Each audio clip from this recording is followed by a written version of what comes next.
आई थी वर्ण वियोजन या वर्ण विच्छेद।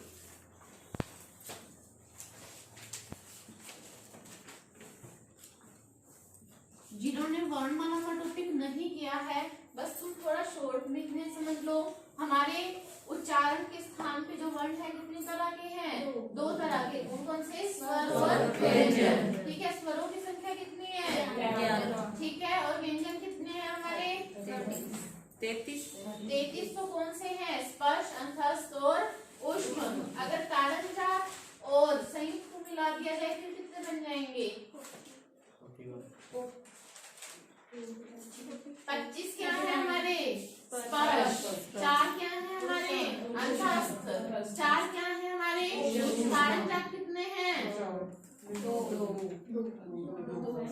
संयुक्त कितने हैं? 4। आप टोटल करो कितने हो गए?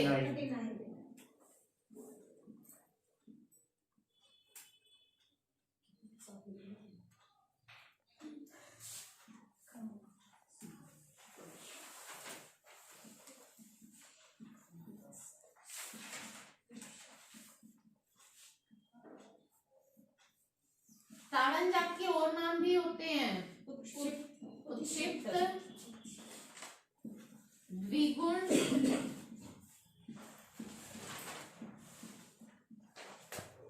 ये हैं हमारे संयुक्त। ठीक है, ये हो गए हमारे क्या है? उच्चारण के स्थान पर व्यंजन। स्वर कितने हैं? 11। और अयोगवा कितने हैं? 2। कौन कौन से? अनुस्वार और विसर्ग।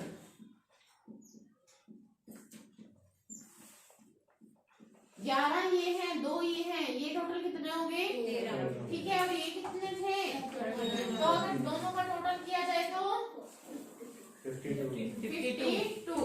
ठीक है, छोटे बड़े हमारे वर्णमाला में टोटल वर्ण कितने हैं? 52। पता चल गया कौन कौन से होते हैं? ठीक है, अभी मुझे पता है कि कहीं के मन में डाउट है। देखो, जो हमारे वर्ण होते हैं हम उनको अलग अलग आधारों पे अलग अलग चीजों में बांटते हैं। ये था उच्चारण काल कह लो या उच्चारण के स्थान पर।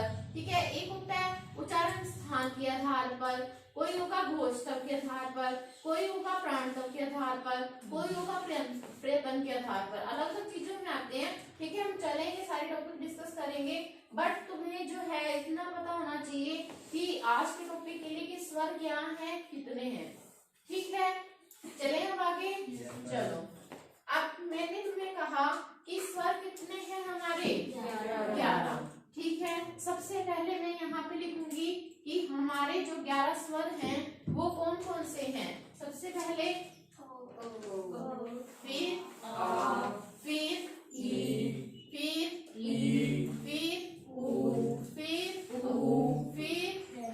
फिर ऋषि वाला, फिर हाँ। ठीक है, इनकी मात्राएं कैसे लगती हैं वो देखो। ए की कोई मात्रा नहीं होती तो इसलिए वहां पे 0 0 लगा दिया जाता है।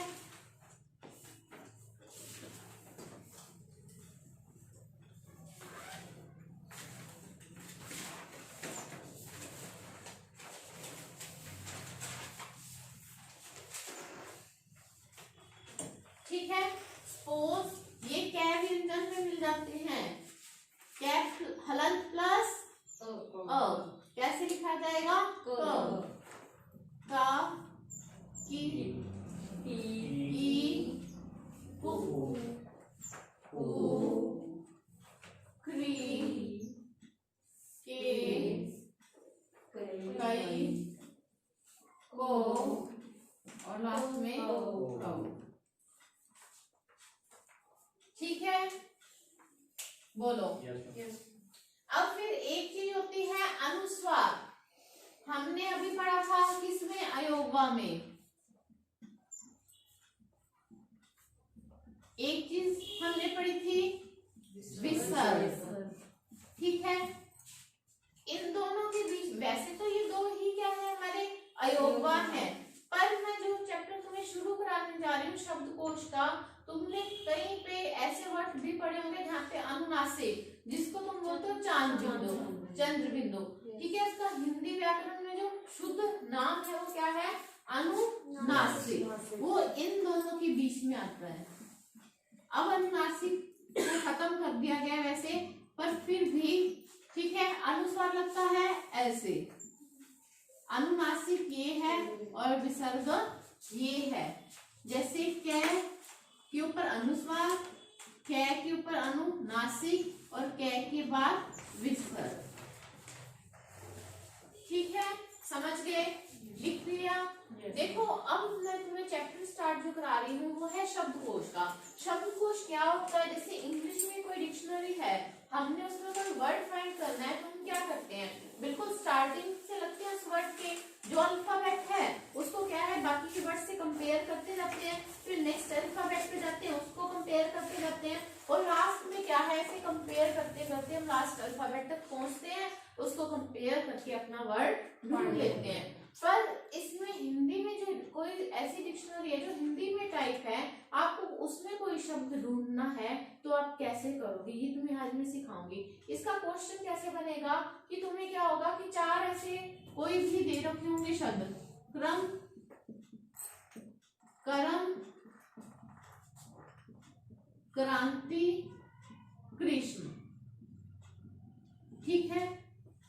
पहला ऑप्शन ये दे रखा होगा, सेकेंड कर्म आगे आ जाएगा, मतलब फिर ऐसे रीअरेंज किए हुए होंगे वर्ड्स।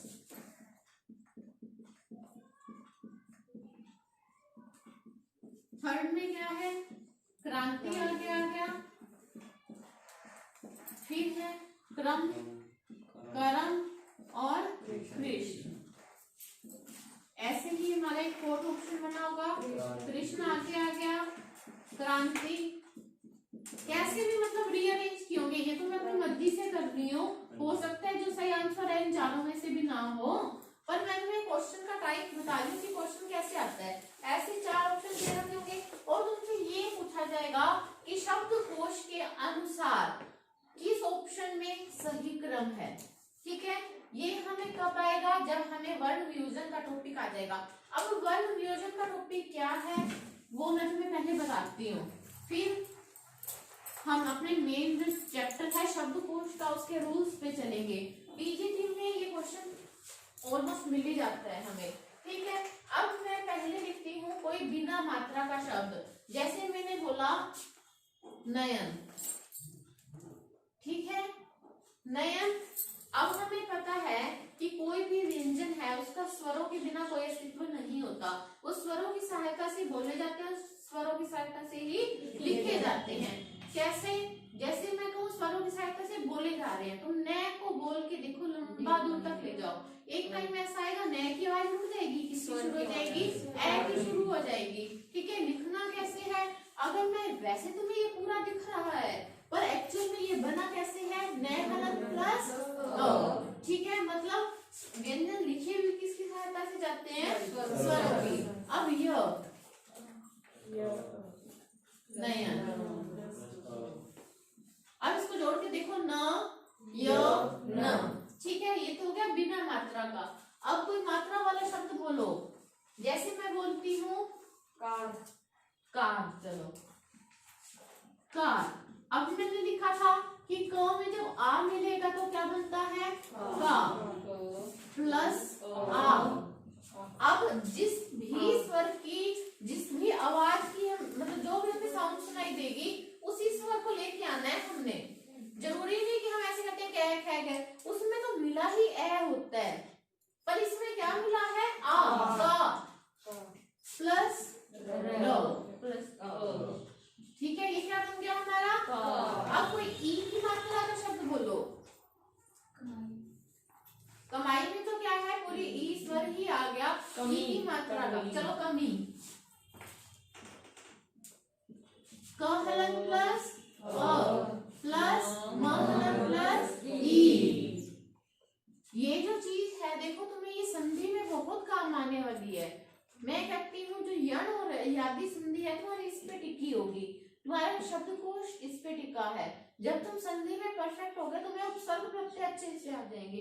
अब मैं वो चीजें करवाऊंगी जो एक दूसरे से बहुत हद तक जुड़ी हुई होंगी, ठीक है। और बोलो जिसमें क्या है कोई और मात्रा आए, कृतघन। अब ये देखो किससे मिली जुल रही है, री ऋषि वाली से। क हलन प्लस री प्लस क हलन प्लस अ। अब देखो घ ऑलरेडी आधा है तो मतलब इसमें स्वर नहीं मिला हुआ है। अब यहाँ पे अ लगाने की जरूरत नहीं है क्योंकि घ क्या था, आधा था, ठीक है। री ऋषि वाला भी हो गया। कोई और एग्जांपल बोलो। कक्षा, चलो एक संयुक्त व्यंजन का भी हो गया है कक्षा। क हलन प्लस अ। अक्षय क्या है, संयुक्त व्यंजन है, किससे मिलके बना है, आधे क से और पूरे श से। कक्षा, ठीक है। फिर और कोई बोलो। विद्या, विद्या थोड़ा सा टिपिकल हो जाएगा विद्या। व हलन प्लस ई प्लस द हलन प्लस य हलन प्लस आ, ठीक है। अब तुम देखो ये तो हो गया सिंपल से। अब तुमने कोई ऐसे भी एग्जांपल देखे होंगे जिसमें क्या है ऊपर भी र है और पैर में भी क्या है र। तो इस केस में आपने क्या करना है, ज्यादा कंफ्यूज नहीं होना, पहले उस शब्द को बोल के देखो। प्रा मतलब पै पहले आ रहा है और र बाद में। पहले वाली चीज अधूरी ही रहती है। हम कोई काम करते हैं कोई जरूरी तो नहीं ना फर्स्ट टाइम में सक्सेस मिल जाए, पहली चीज अधूरी है।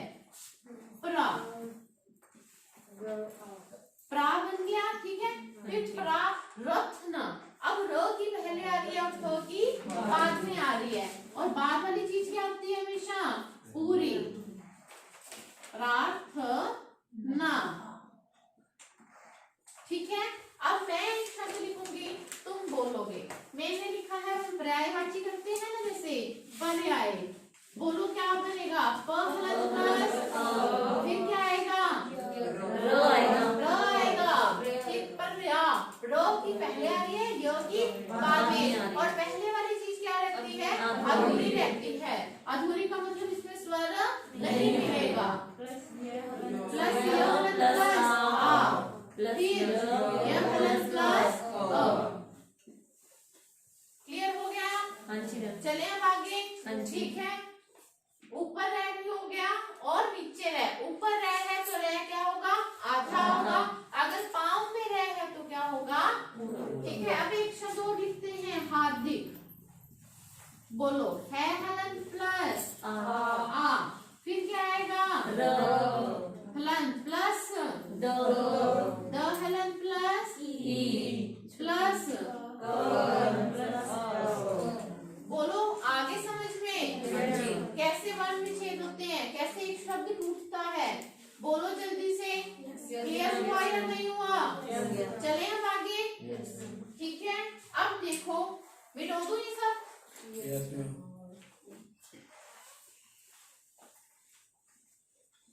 अब देखो शब्दकोश का नियम क्या रहता है। हमने कोई भी शब्द ढूंढना है, ठीक है, तो कैसे चलता है, सबसे पहले आता है अनुस्वार या अनुनासिक,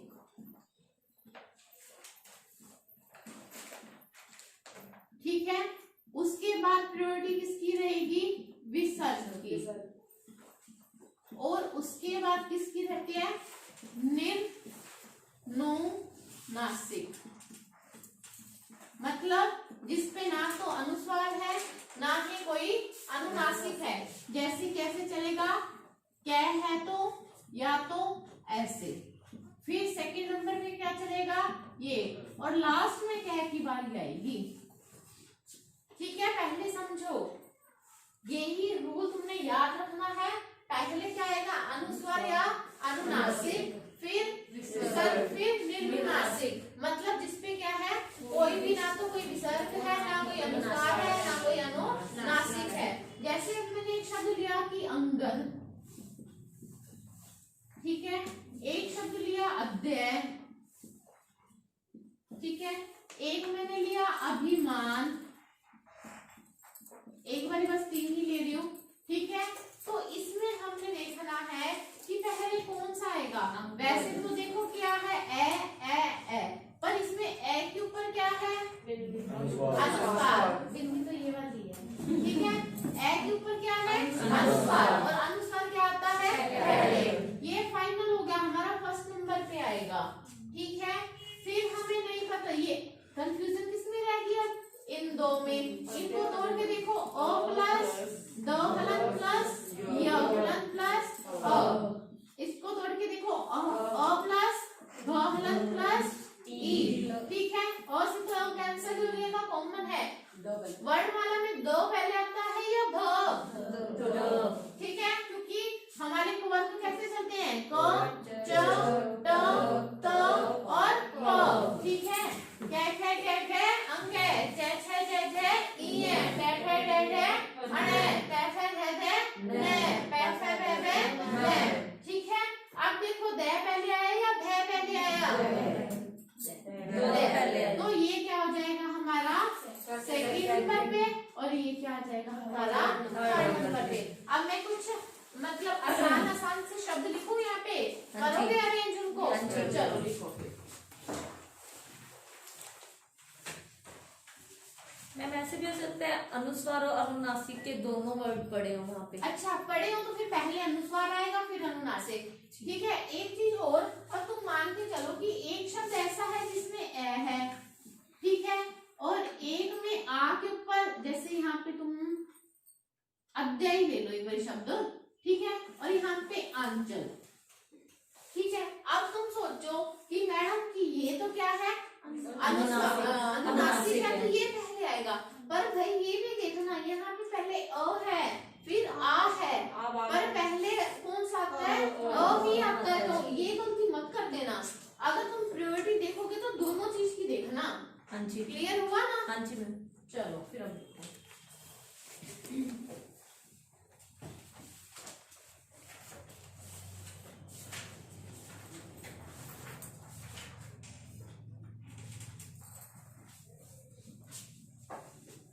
लिखो संतान,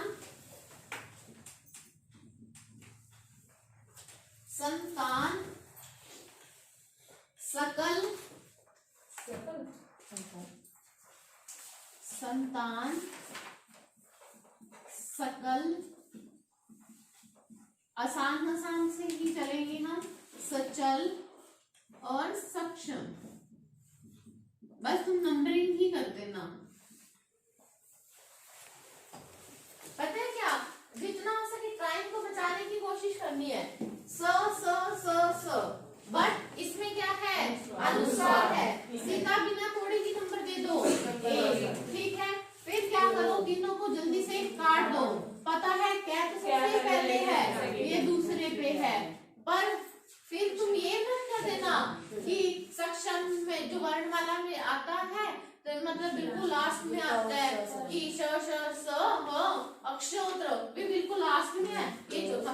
अरे अक्षर क्या है, एक संयुक्त व्यंजन है, किससे मिलके बना है क प्लस श से, ठीक है। और यहाँ पे देखो ये तो क्या था क था, और ये क्या है च। अब ये देखो ये तो ये हो गया, बट ये पहले आ गया और ये थर्ड पे चला जाएगा और ये किस पे चला जाएगा फोर्थ पे। क्लियर हुआ? मैं इसलिए तुम्हें यहाँ पे दोबारा से सोल्व करके दिखाया, तो सारों को तोड़ के लिखने की जरूरत नहीं होती। हमने टाइम को क्या है मिनिमाइज करना, तो कि जितना कम से कम भाई देख के कोशिश किया करो कि पहले 100 है बट इसमें क्या है अनुस्वार है, इसको तो एक नंबर पे फिक्स कर दो भाई, बाकी कंफ्यूजन किसमें रहेगी तो पे, ठीक है। अब एक शब्द और लिखो,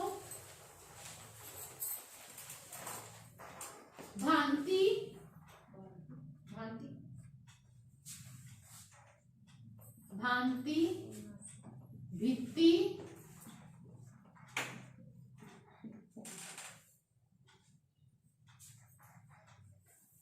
भी, भय।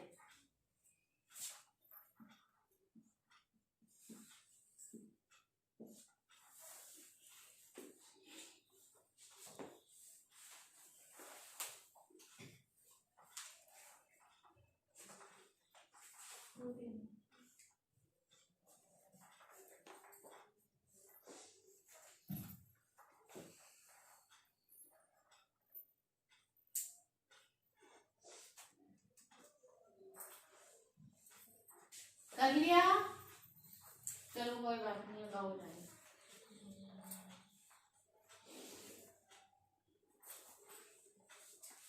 और लास्ट ही 5 सेकंड का काम है बिल्कुल।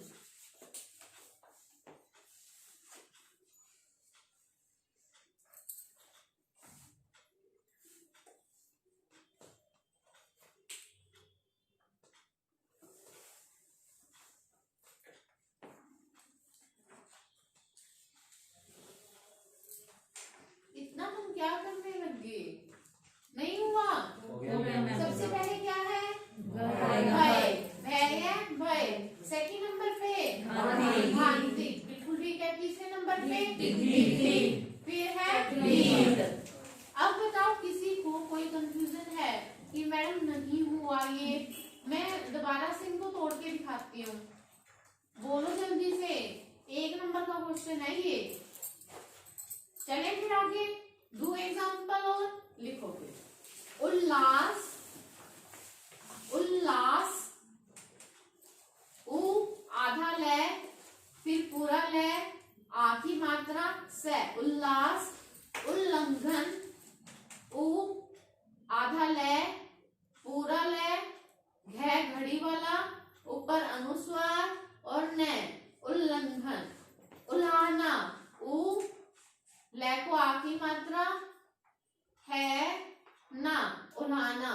उच्च, उ आधा च, पूरा च।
हाँ जी, कर लिया। पहले क्या आया है?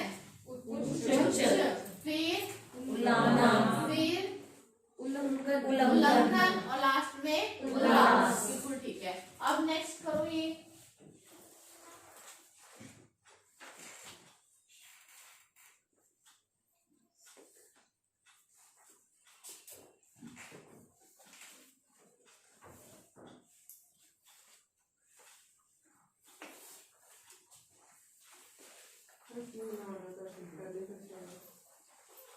उलाना पहले कैसे आया? शब्द बोलो कौन कौन से थे? बोला कौन कौन से थे? उल्लास, उल्लंघन, उल्हाना, उल्हाना,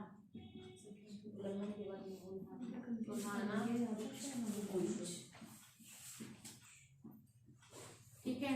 सब में ऊ तो कॉमन ही था, कट करते जाओ। ठीक है, इसमें लव प्लस लव, इतना ही कर लो, जरूरी नहीं। इसमें भी क्या है? लव लन प्लस लव। नहीं पता चलेगा यहाँ पे आ भी लिख लो। यहाँ पे क्या है? अ अनुस्वार। ठीक है, फिर उसमें क्या है? लव लन प्लस आ जाएगा, और यहाँ पे क्या आ जाएगा? च लन प्लस च।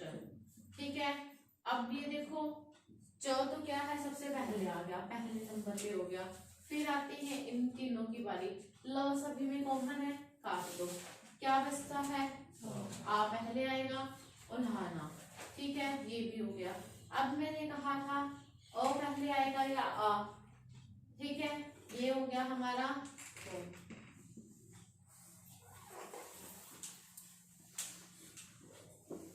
अब नेक्स्ट करो श्रृंखला, श्रवण, शिखर, शंकर। क्या है अनुस्वार वाला? मैं भी तोड़ देती हूँ। अरे मत बताओ इसको, मत मारने दो। थोड़ा सा दिमाग लगाया करो।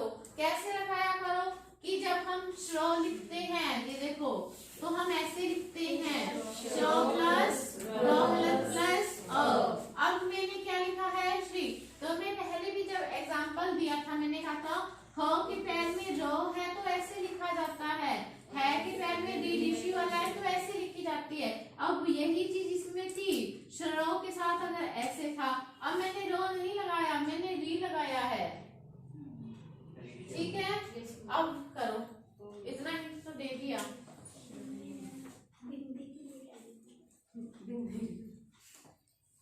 अरे कुछ भी नहीं होता, ये अनुस्वार का चक्कर, जो भी स्वर दे रखा होता है उसके ऊपर अनुस्वार लगा दो। अब री ऋषि वाले के ऊपर लगा दो बस।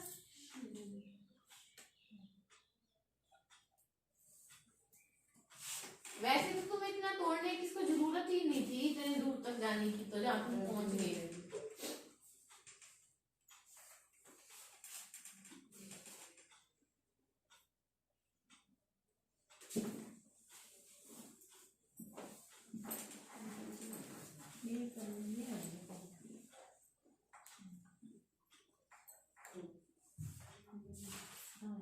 कर लिया?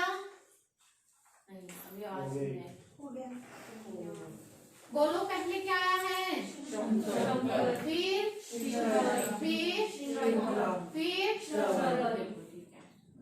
बोलो, किसी का नहीं हुआ, किसी को कोई कंफ्यूजन हो? कंफ्यूजन है? चलो आ जाओ फिर। सबसे पहले ये क्या है? श प्लस री ऋषि।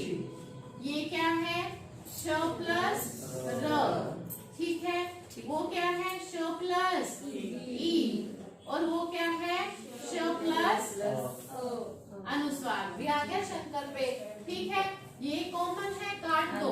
इसी में वैसे देख लो, ये क्या है? पहले आता है, फिर ये आता है, फिर ये, और लास्ट में ये। ठीक है, आगे समझ चले। अब आगे शब्दकोश हो गया तुम्हारा, चैप्टर कंप्लीट हो गया। ठीक है, इसकी शीट जाते हुए लेके जाना। अब बताओ शब्दकोश का तुम्हें ऐसे लगाओ कि नहीं मैडम 2-3 क्वेश्चन और भी हमें बैठे बैठे करा दो। चलो लिखो विसर्ग वाला, साक्षी की डिमांड पे। निर्माण, निर्माण, निशुल्क, निंदक, निद्रा। निंदक, हाँ निद्रा, निद्रा नहीं निद्रा। निर्माण,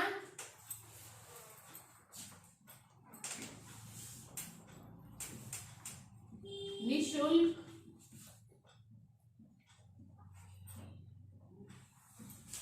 निंदक, निद्रा। लो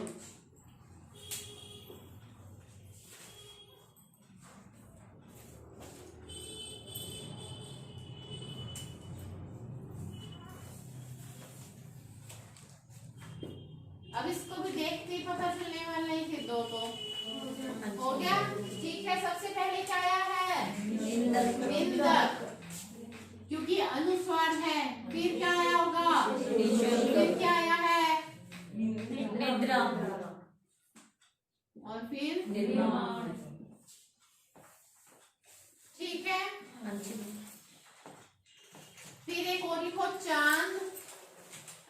चांद, च को आखिरी मात्रा, अनुनासिक द। चांद, चंद्रमा, चंद्रिका, चूर्ण। चूर्ण, चूर्ण नहीं खाते होते गोलकुट वाला, वही।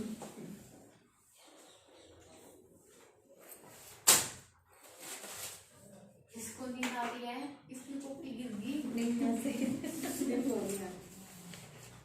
आज वाला टॉपिक तो बोरिंग नहीं होगा।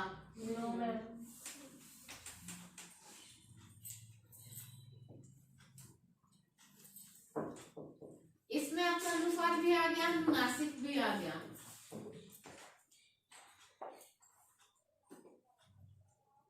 हाँ जी, कर लिया? नहीं, नीचे से आवाज नहीं आई।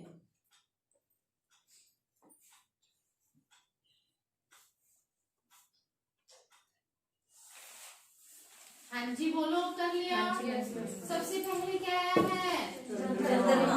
वेरी गुड, चंद्रमा। फिर चंद्रिका, बिल्कुल ठीक है। चांद, बिल्कुल ठीक है। ठीक है, अब आई थिंक सभी को आ गया है। जाते हुए तुम इसकी शीट लेके जाना। ठीक है, अब एक चैप्टर और करा रही हूँ शब्द का, 15 या 20 मिनट का ही है लास्ट। एक टॉपिक और हमारा कवर हो जाएगा।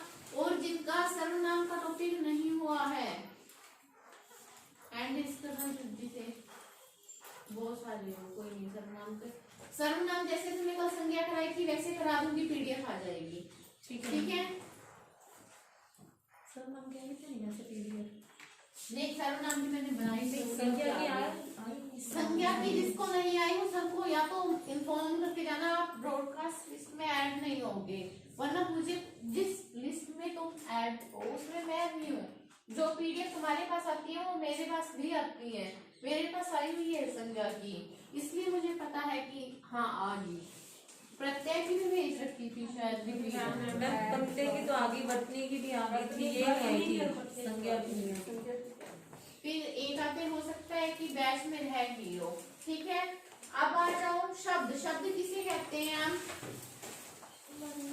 वर्णों के समासक समूह क्या कहते हैं? शब्द। ठीक है, अब इसमें एक तो चीज बोली है मैंने, क्या? सार्थक। सार्थक का मतलब क्या होता है? इसका क्या है? कोई ना कोई अर्थ होता है। जैसे हम कहते हैं रोटी वोटी, रोटी का मतलब तो क्या है? सार्थक है, एग्जिस्ट करता है। पर वोटी, वोटी पंजाबी लैंग्वेज को तो छोड़ो, हिंदी व्याकरण में वोटी नाम का कोई भी चीज नहीं होती। पानी वानी, पानी सार्थक शब्द है, वाणी निरर्थक शब्द है। ठीक है, मतलब ऐसी ध्वनियां या उनके ध्वनियों के समूह या फिर ऐसे शब्द जिनका कोई ना कोई अर्थ जरूर निकलता है। ठीक है, लिखो पहले शब्द की परिभाषा। दो या दो से अधिक, दो या दो से अधिक वर्णों के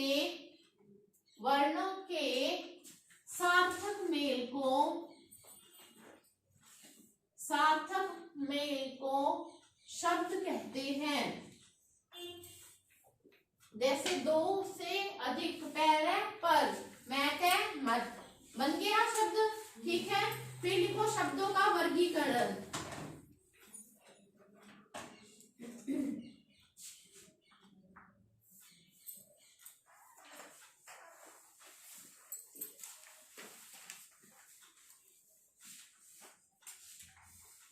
पहला है उत्पत्ति, स्रोत या इतिहास के आधार पर।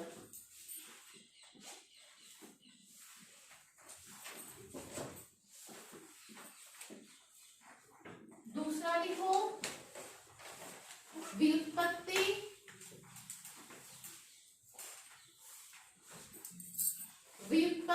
रचना या बनावट।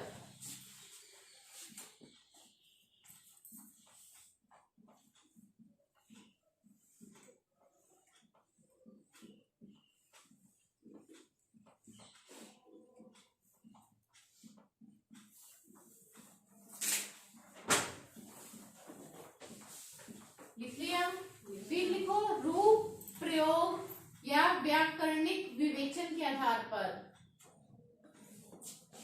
रूप, प्रयोग या व्याकरणिक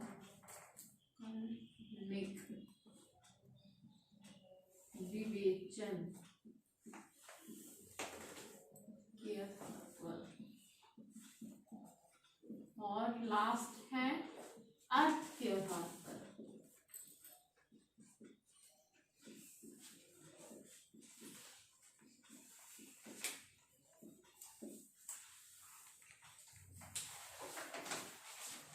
लिखो उत्पत्ति के आधार पर कितनी तरह के हैं शब्द?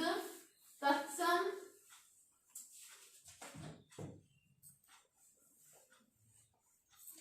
तत्सम, तद्भव,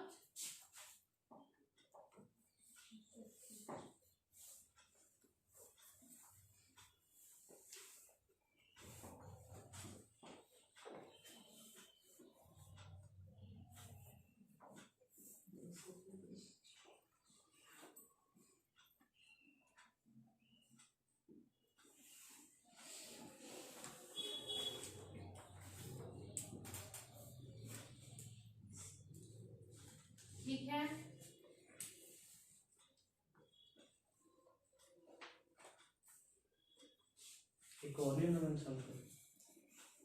संकर को क्या है, इसका पार्ट नहीं माना जाता। क्यों? क्योंकि वो क्या है, दो या इनमें से किसी दो के अलग से मेल से बनता है। वो मैंने बाद में हाईलाइट करके तुम्हें बताती हूँ, एक बार नोट करते जाओ। ठीक है, फिर लिखो व्युत्पत्ति के आधार पर रूढ़, यौगिक और योग।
विकारी शब्द कौन कौन से हैं हमारे? संज्ञा, सर्वनाम, विशेषण और क्रिया।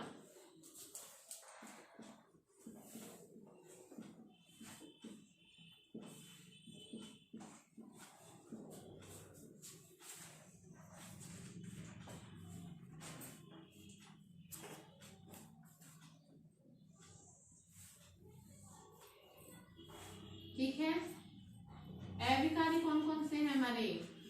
क्रिया विशेषण, फिर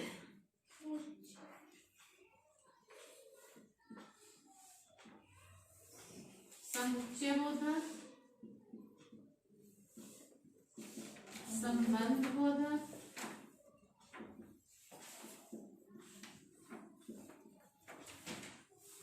और लास्ट में क्या है? विज्ञान।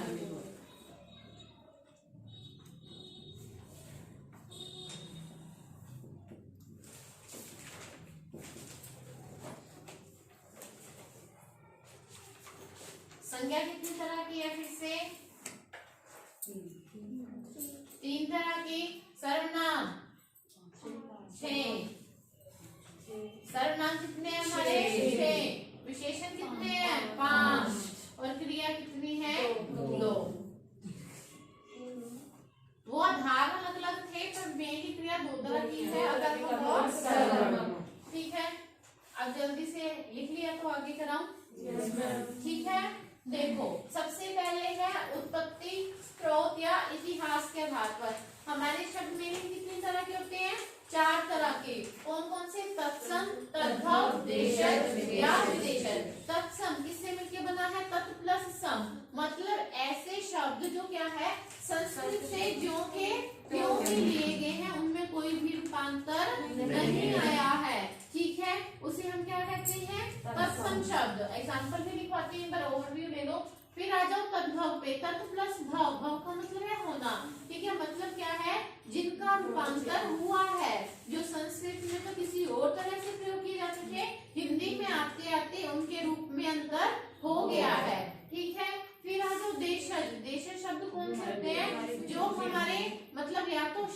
प्रभाव के कारण, ठीक है। जैसे हम क्या है, वोटिंग शब्द मैंने तुम्हें कहा था कि पंजाब में है पर वैसे नहीं है। ऐसे शब्द क्या है जो हमारे क्षेत्रीय प्रभाव, आसपास की बोली के कारण प्रसिद्ध हो गए हैं या फिर हमारे देश में उत्पन्न हुए हैं, वो कौन से हैं, हमारे देशज शब्द। क्योंकि देखो जहाँ पे भी जो शब्द आ जाता है, वैसे जो क्या है एक वर्ण है, पर अगर ये किसी शब्द के अंत में लग जाता है तो इसका वैसे मतलब होता है उत्पन्न होना, ठीक है। देश प्लस में जो, मतलब ऐसे शब्द जो क्या है देश में उत्पन्न है। आप क्या कहते हैं, पंकज, पंख प्लस में जो क्या है कीचड़ में उत्पन्न है, कौन, कमल, ठीक है। अंडज, जिसने क्या है अंडे से जन्म, जो अंडे से जन्मा है, ठीक है। जो का मतलब क्या होता है उत्पन्न होना, पैदा होना। तो विदेश, विदेश प्लस में जो, मतलब जो क्या हुआ है विदेश में उत्पन्न है। इसका हमें ये भी पता होना चाहिए कैसे बने हैं, तत् प्लस में सम, ये है तत् प्लस में भाव, देश प्लस में जो, विदेश प्लस में जो। अब एग्जाम्पल लिख लेना तत्सम के साथ ही, जैसे शर्करा, श, हाँ श, शलगम वाला, कै के ऊपर र, फिर रे को आ, अश्रु,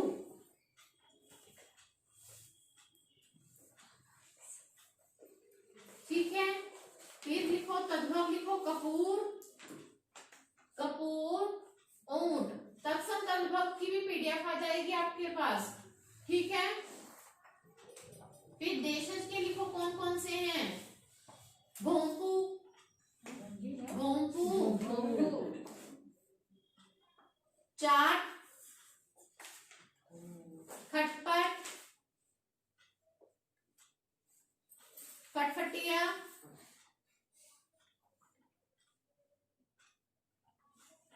ठीक है। फिर लिखो विदेशज के।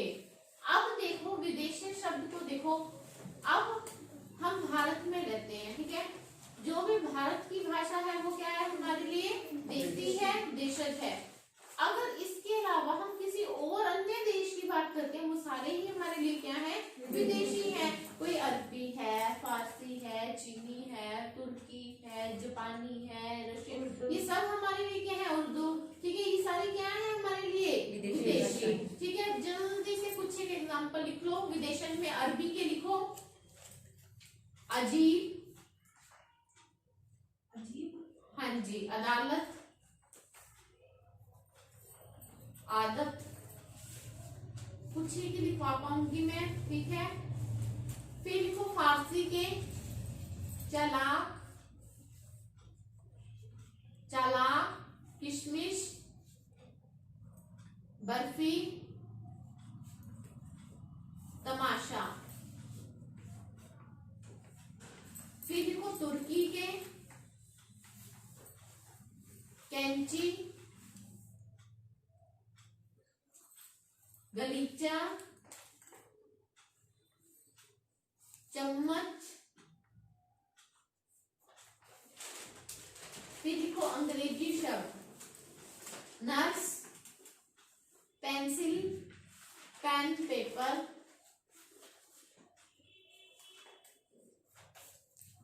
फ्रेंच के लिखो पिकनिक, बादाम, लैंप। चीनी शब्द लिखो चाय, चीकू, लीची। जापानी शब्द लिखो रिक्शा, सायोनारा, सायोनारा, ठीक है। ये सारे क्या है हमारे लिए विदेशी। अब इसके साथ एक चीज और होती है संकर शब्द। ये क्या है, किसी बुक में तो इसका हिस्सा मिल जाएंगे, किसी में नहीं मिलेंगे। वैसे ही इसका हिस्सा होते भी नहीं। क्यों? क्योंकि बनते तो इनमें से किसी दो से ही है, जिसमें क्या होगा, या तो एक शब्द क्या होगा, तद्भव हो जाएगा, एक विदेशी हो जाएगा, एक देशी हो जाएगा और एक विदेशी हो जाएगा। जैसे रेलगाड़ी, रेल क्या है हमारा, देशी शब्द है, और गाड़ी क्या है हमारा, विदेशी शब्द है। टिकट घर, टिकट क्या है हमारा, विदेशी शब्द है, और घर क्या है हमारा, देशी शब्द है। ठीक है, अब संकर शब्द के बारे में लिखो। ऐसे शब्द जो किसी एक भाषा के ना होकर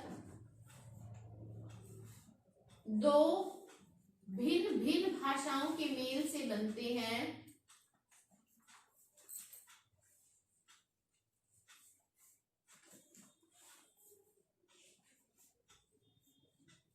ऐसे शब्दों को संकर शब्द कहते हैं। जैसे मच्छरदानी, टिकट घर, रेलगाड़ी।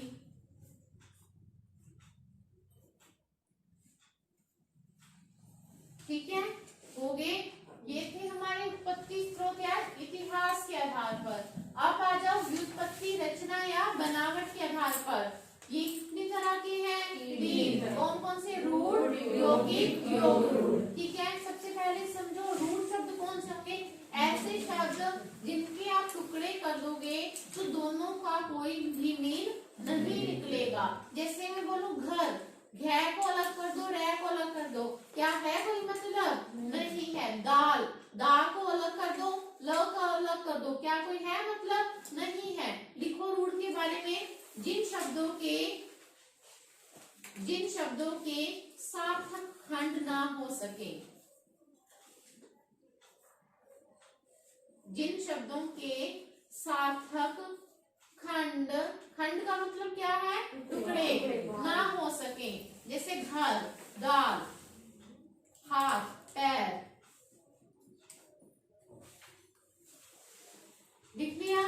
फिर देखो यौगिक, नाम से पता चल रहा है योग। ठीक है, मतलब ऐसे शब्द जिनको आप अलग अलग करोगे तो दोनों का कोई ना कोई मीन होगा। जैसे विद्यालय, विद्या प्लस में आलय, विद्या को क्या कहते हैं, पढ़ाई, आलय का मतलब क्या है, घर। पाठशाला, पाठ प्लस में शाला। ठीक है, राजपुत्र, राज प्लस में पुत्र मतलब राजा का पुत्र। ठीक है, लिखो। यौगिक का अर्थ है, यौगिक का अर्थ है मेल से बना हुआ।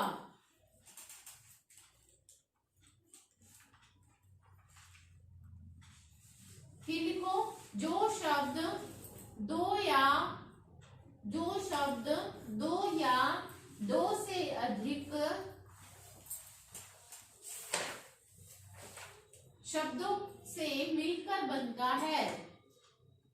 जो शब्द दो या दो से अधिक शब्दों से मिलकर बनता है उसे हम क्या कहेंगे, यौगिक शब्द। उदाहरण लिखना, जन्मभूमि, जन्मभूमि, पाठशाला, विद्यालय।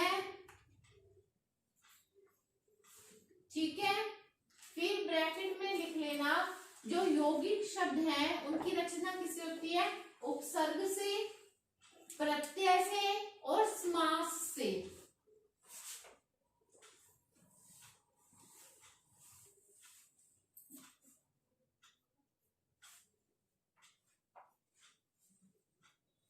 ठीक है, फिर लिखो योग रूढ़। देखो योग रूढ़ में क्या है, आधा तो यौगिक से उठाया हुआ है, आधा क्या है, रूढ़ से। मतलब इन दोनों के कॉम्बिनेशन से क्या बनेगा, योग रूढ़। पर पूरी सच्चाई ये नहीं है। सच्चाई इसमें क्या नहीं है, अब तक इसमें पढ़ा था कि टुकड़े हो ही नहीं सकते। अगर टुकड़े करोगे तो कोई अर्थ नहीं निकलेगा। टुकड़े हो सकते हैं, दोनों का अर्थ है। फिर इसमें क्या होगा, टुकड़े भी हो सकते हैं, अर्थ भी होगा दोनों का, पर अर्थ किसी विशेष पे चला जाएगा। कैसे, गजानन एक शब्द है, उसको हम तोड़ेंगे गज प्लस में आनंद। गज का मतलब तो क्या होता है, हाथी। आनंद का मतलब क्या होता है, मुख। पर किसको कहते हैं गजानन, गणेश को। किसी और पे चला गया ना। ठीक है, जैसे मैं और एग्जांपल लूं कि नीलकंठ, नील प्लस में कंठ, नील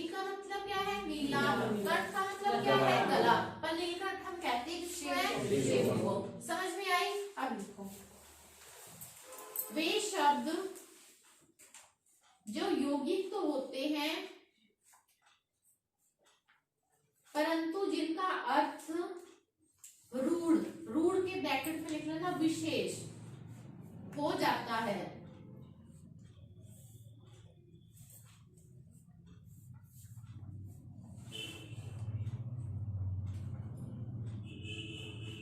वे शब्द जो यौगिक तो होते हैं परंतु उनका अर्थ रूढ़ हो जाता है। रूढ़ का मतलब विशेष हो जाता है। उदाहरण लिखो, पंकज, दशानन, जलज,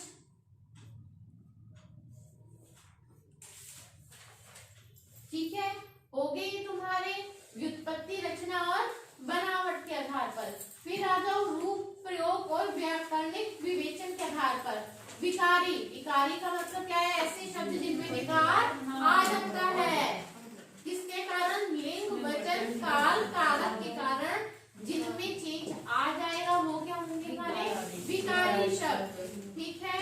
और जिनमें कोई विकार नहीं आता वो क्या होंगे हमारे? अविकारी। फिर विकारी भी चार तरह के हैं हमारे और अविकारी भी चार तरह के हैं। फिर आ जाओ अर्थ के आधार पर। अर्थ के आधार पर क्या है?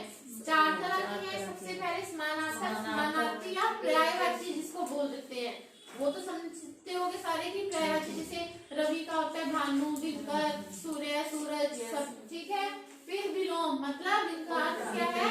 उल्टा, विपरीत है। अनेकार्थी, अनेकार्थी कौन से होते हैं? कि जैसे जिनका क्या अर्थ होता है? बहुत। अब हार, हार गले में पहनने वाला भी हो गया और हार जीत वाला भी हो गया, ठीक है। अब मैं कहूँ कनक, कनक तो क्या है? सोने को भी कहते हैं और गेहूं को भी कहते हैं, ठीक है। और कर जैसे हाथ भी हो गया, टैक्स को भी बोल देते हैं। एक अर्थ का मतलब क्या है? जिसका सिर्फ और सिर्फ कितने अर्थ होते हैं? एक ही अर्थ होता है, ठीक है।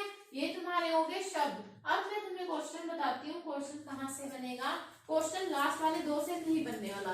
क्यों नहीं बनने वाला? क्योंकि ये तुम्हारे पूरे पूरे चैप्टर ही है, ये सारे हमारे चैप्टर ही है। इसमें से तो क्या है, तुमने याद ही करने हैं। क्वेश्चन बनता है इन दोनों में से। इन दोनों में से क्या बनेगा कि आपको एक चार शब्द दे रखे होंगे, उसमें से पूछा जाएगा कि कौन सा तत्सम है, कौन सा तद्भव नहीं है, ठीक है, इस टाइप के। और वैसे ही ये चार ऑप्शन दे रखे होंगे, पूछा जाएगा कि कौन सा यौगिक शब्द है, कौन सा योगरूढ़ शब्द है। तो तत्सम और तद्भव की तो आपके पास पीडीएफ आ जाएगी, ठीक है।